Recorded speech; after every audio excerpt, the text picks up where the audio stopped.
नमस्कार दोस्तों, फरवरी के दूसरे कोर्स FLN 10 बुनियादी साक्षरता एवं संख्या ज्ञान हेतु विद्यालय नेतृत्व का संपूर्ण हल इस वीडियो में आपको मिलेगा। कुल 40 प्रश्न, जिसमें से आपको 20 के जवाब देने रहेंगे। और अभी तक अगर चैनल को सब्सक्राइब नहीं किया है तो चैनल को जरूर सब्सक्राइब करें एवं लेटेस्ट अपडेट के लिए बेल बटन को दबाना ना भूलें। तो चलिए पहला प्रश्न देखते हैं। इनमें से किसे एक प्रवेश द्वार कौशल के रूप में माना जा सकता है जो औपचारिक विद्यालयी शिक्षा प्रक्रियाओं में बच्चे के प्रवेश को चिन्हित करता है? सही उत्तर होगा प्रारंभिक साक्षरता और संख्या ज्ञान कौशल। नेक्स्ट क्वेश्चन आपके स्क्रीन पे है। विद्यालय नेतृत्व कर सकता है, 4 ऑप्शन है। सही उत्तर होगा बच्चों के बीच सुदृढ़ प्रारंभिक अधिगम क्षमता का निर्माण। नेक्स्ट क्वेश्चन, शिक्षा शास्त्रीय नेतृत्व विशेषज्ञता का एक व्यापक क्षेत्र है जिसमें एक नेतृत्वकर्ता के पास डैश होने की आवश्यकता है। खाली स्थान में भरेंगे 3 से 9 वर्ष की आयु के बच्चों के लिए उपयोगी शिक्षा शास्त्रों का गहन ज्ञान, जो कि दूसरे विकल्प में आपको दिख रहा होगा। इसको क्लिक करेंगे। और नेक्स्ट क्वेश्चन, बुनियादी साक्षरता एवं संख्या ज्ञान FLN को सुदृढ़ करने तो विद्यालय नेतृत्व के लिए कौन सा मॉडल उपयुक्त नहीं है? सही उत्तर होगा अकादमिक नेतृत्व, जो कि चौथे विकल्प में है। विकल्प आप में आगे पीछे हो सकता है और प्रश्न भी। एक पाठ को सटीकता, गति, अभिव्यक्ति और समझ के साथ पढ़ने की क्षमता जो बच्चों को पाठ से अर्थ निकालने के लिए सक्षम बनाना डैश कहलाता है। खाली स्थान में भरेंगे धारा प्रवाह पढ़ना। धारा प्रवाह पढ़ना को खाली स्थान में भरेंगे। नेक्स्ट क्वेश्चन, बच्चों की तर्क करने और दैनिक जीवन में सरल संख्यात्मक अवधारणाओं का प्रयोग करने की क्षमता को डैश के भाग के रूप में माना जा सकता है। तो इसका सही उत्तर होगा प्रारंभिक संख्या ज्ञान। प्रारंभिक संख्या ज्ञान पर क्लिक करेंगे। नेक्स्ट क्वेश्चन है, एक नेतृत्वकर्ता 3 से 6 वर्ष के आयु के वर्ग के बच्चों को डैश के माध्यम से संलग्न कर सकता है। डैश में यानी खाली स्थान में भरेंगे खेल आधारित शिक्षा शास्त्र। नेक्स्ट क्वेश्चन आपकी स्क्रीन पर है। विद्यालय में प्रातःकाल आगमन समय को बनाए रखने के लिए पहली कक्षा के शिक्षक को कौन सी रणनीति अपनानी चाहिए? तो इसका सही जवाब होगा बच्चों के लिए सामूहिक पठन जैसे नियमित आगमन कार्यों की शुरुआत करना, ताकि उन्हें समय पर आने के लिए प्रोत्साहित किया जा सके। नेक्स्ट क्वेश्चन, हितधारकों के साथ सहयोगात्मक प्रक्रिया डैश प्रोत्साहित कर सकती है? सही उत्तर होगा विद्यार्थियों के सीखने के प्रतिफलों हेतु साझा जवाबदेही को। नेक्स्ट क्वेश्चन, उस पद को चिन्हित करें जिसे विद्यालय में बच्चे की प्रगति में सीखने के अंतराल लर्निंग गैप को लगातार बढ़ने के रूप में समझा जा सकता है। सही उत्तर होगा सीखने की क्षमता में संचयी कमी। इस पर क्लिक करेंगे। नेक्स्ट क्वेश्चन, कक्षा 3 बच्चों के लिए सीखने का एक महत्वपूर्ण चरण है क्योंकि यह डैश बदलाव का प्रतीक है। खाली स्थान में भरेंगे हम लोग। आपको सही उत्तर पढ़ने के लिए सीखना से सीखने के लिए पढ़ना में, जो कि इस तीसरे विकल्प में है। आप में विकल्प आगे पीछे और प्रश्न भी आगे पीछे हो सकता है। नेक्स्ट क्वेश्चन है, विद्यालय किस प्रकार विभिन्न परिवारों को बाल शिक्षा में शामिल नहीं कर सकते हैं? सही जवाब होगा विद्यार्थियों को केवल गृह कार्य देकर। नेक्स्ट क्वेश्चन, एक नेतृत्वकर्ता का वह गुण जो प्रारंभिक स्तर पर सीखने के लिए उपयुक्त नहीं है? सही जवाब होगा सत्तावादी होना। नेक्स्ट क्वेश्चन, प्रभावी विद्यालय अभिभावक के जुड़ाव में विश्वास करने वाले नेतृत्वकर्ताओं के यह कहने की अधिक संभावना है कि? सही उत्तर होगा सभी अभिभावक अपने बच्चों का समर्थन कर सकते हैं। इस पर क्लिक करेंगे। नेक्स्ट क्वेश्चन, परिवर्तनकारी नेतृत्व के लिए इनमें से कौन सा सही नहीं है? सही उत्तर होगा वित्तीय प्रबंधन। वित्तीय प्रबंधन पर क्लिक करेंगे। नेक्स्ट क्वेश्चन, विजन के संबंध में निम्नलिखित में कौन सा कथन सत्य नहीं है? सही उत्तर होगा भविष्य दृष्टि की कोई निर्दिष्ट समय सीमा नहीं होती है।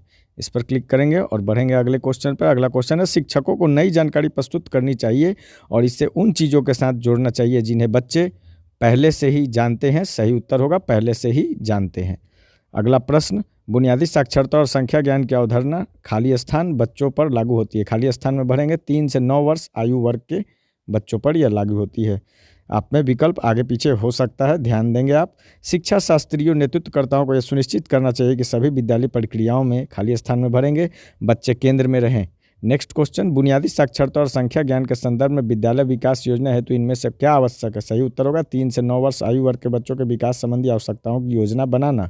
इस पर क्लिक करेंगे और बढ़ेंगे तो आप देखेंगे कि आपने 20 में 20 सही जवाब दे दिया है। अगर आपके ये 20 प्रश्न नहीं हो तो आप अगले प्रश्नों को देखें, उनमें आपका उत्तर अवश्य मिलेगा निश्चित रूप से। तो चलिए देखते हैं पहला प्रश्न है, इनमें से कौन शिक्षा शास्त्रीय नेतृत्व के ढांचे का हिस्सा नहीं है? जिसका सही उत्तर होगा विज्ञान प्रयोगशालाओं में प्रयोगों का नेतृत्व करना। बढ़ेंगे अगले क्वेश्चन पे। नेक्स्ट क्वेश्चन है, 3 से 9 वर्ष के आयु वर्ग के बच्चों के साथ व्यवहार करते समय एक नेतृत्वकर्ता का सही रवैया क्या होना चाहिए? सही जवाब होगा सकारात्मक और लचीली मानसिकता। इस पर क्लिक करेंगे और बढ़ेंगे अगले प्रश्न पर, बुनियादी साक्षरता एवं संख्या ज्ञान के संदर्भ में वयस्क और बच्चे के बीच क्या संबंध होना चाहिए, जिसका सही जवाब होगा भयमुक्त और आनंदपूर्ण। नेक्स्ट क्वेश्चन की तरफ बढ़ेंगे फिर से। 3 से 9 वर्ष आयु वर्ग के बच्चों के लिए इनमें से कौन सा शिक्षा शास्त्र प्रासंगिक नहीं है? सही जवाब होगा सुकरात संवाद। इस पर क्लिक करेंगे। दोस्तों आपका क्वेश्चन आगे पीछे हो सकता है, ध्यान देंगे। एक शिक्षा शास्त्रीय नेतृत्वकर्ता की भूमिका है। सही जवाब होगा बच्चों के लिए विभिन्न शैक्षणिक अभ्यासों पर शिक्षकों को प्रशिक्षित करना। नेक्स्ट क्वेश्चन की ओर बढ़ेंगे इसके बाद क्लिक करके। एक बच्चा अपने बाएं हाथ से लिखता है और इस तरह काम करने में सहज है, उसे डैश चाहिए, क्या चाहिए? सही उत्तर होगा उसकी पसंद को प्रोत्साहित करना। नेक्स्ट क्वेश्चन, नेतृत्व के किस मॉडल में बच्चों की सांस्कृतिक और भाषाई पृष्ठभूमि के आधार पर विद्यालय प्रक्रियाओं को निर्मित करने की बात की जाती है? सही जवाब होगा संदर्भ विशिष्ट नेतृत्व। संदर्भ विशिष्ट नेतृत्व पर क्लिक करेंगे। नेक्स्ट क्वेश्चन, सहयोगात्मक नेतृत्व की विशेषताओं में से एक है। सही जवाब होगा हितधारकों के बीच परस्पर विश्वास और सम्मान का निर्माण। इस पर क्लिक करेंगे और बढ़ेंगे अगले प्रश्न पर। अगला प्रश्न है, नेतृत्वकर्ता पूर्व प्राथमिक विद्यालय के शिक्षकों के साथ प्रभावी संबंध कैसे बना सकता है?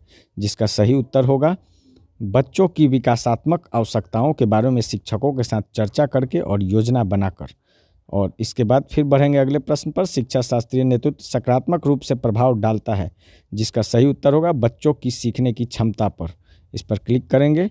विकल्प आप में ऊपर नीचे हो सकता है और प्रश्न भी आगे पीछे आ सकते हैं। इनमें से कौन विद्यालय परिवार समुदाय के बीच एक प्रकार की भागीदारी नहीं है? सही जवाब है सहभागिता करना। इस पर क्लिक करेंगे। अगला क्वेश्चन है, इनमें से कौन सी अवधारणा विद्यालयों में बुनियादी साक्षरता और संख्या ज्ञान FLN के नेतृत्व हेतु प्रासंगिक नहीं है? सही जवाब होगा समुदाय और अभिभावक के साथ संवाद नहीं करना। इस पर क्लिक करेंगे। नेक्स्ट क्वेश्चन, निम्नलिखित में से कौन लर्निंग एट होम घर पर सीखना की भागीदारी के प्रकार में शामिल नहीं है? सही जवाब होगा यदि अभिभावक निरक्षर हैं तो उनके साथ भेदभाव करना। ये सही जवाब पर क्लिक करेंगे। नेक्स्ट क्वेश्चन है, 3 से 9 वर्ष आयु वर्ग के बच्चों के सीखने के आकलन हेतु उपयुक्त रणनीतियों में से एक होगी। सही जवाब होगा विविध गतिविधियां करते हुए बच्चों का अवलोकन करना। नेक्स्ट क्वेश्चन, निम्नलिखित में कौन सा बुनियादी साक्षरता और संख्या ज्ञान का विकासात्मक लक्ष्य नहीं है? सही जवाब होगा बच्चों का प्रभावी पाठक बनना। दोस्तों चैनल को अभी तक सब्सक्राइब नहीं किया है तो जरूर सब्सक्राइब करें और लेटेस्ट अपडेट के लिए बेल बटन को दबाना ना भूलें। नेक्स्ट क्वेश्चन, संचार की भागीदारी के प्रकार में शामिल है। सही जवाब होगा अभिभावक के साथ बच्चों के पोर्टफोलियो पर नियमित रूप से चर्चा करना। नेक्स्ट क्वेश्चन, विद्यालय विकास योजना एक विद्यालय आधारित गतिविधि है जिसे नेतृत्वकर्ता द्वारा डैश कार्यान्वित किया जाता है। सही जवाब होगा विद्यार्थियों, शिक्षकों, अभिभावक समुदाय एवं विद्यालय प्रबंध समिति SMC सदस्यों के साथ सहयोगात्मक रूप से। नेक्स्ट क्वेश्चन है, एक नेतृत्वकर्ता को 3 से 9 वर्ष आयु के वर्गों के बच्चों के आकलन का आयोजन करना चाहिए। सही जवाब होगा उनकी क्षमता, आवश्यकता और रुचियों का आकलन करके। नेक्स्ट क्वेश्चन है, विकास की दृष्टि से निम्नलिखित में से कौन सा कक्षा अभ्यास कम आयु के बच्चों के लिए उपयुक्त होगा? सही जवाब होगा धीरे धीरे नई अवधारणाओं का परिचय देना। नेक्स्ट क्वेश्चन, निम्नलिखित में कौन एक अनुकूलक नेतृत्वकर्ता की विशेषता नहीं है? सही जवाब होगा लोगों की नहीं सुनना। दोस्तों इस प्रश्न के साथ ही आपके कुल 20 प्रश्न समाप्त हो गए और आपको कुल 20 में 20 अंक प्राप्त भी हो जाएंगे। और अगले वीडियो के लिए आप चैनल को जरूर सब्सक्राइब कर लें और लेटेस्ट अपडेट के लिए बेल बटन को दबाना ना भूलें। धन्यवाद।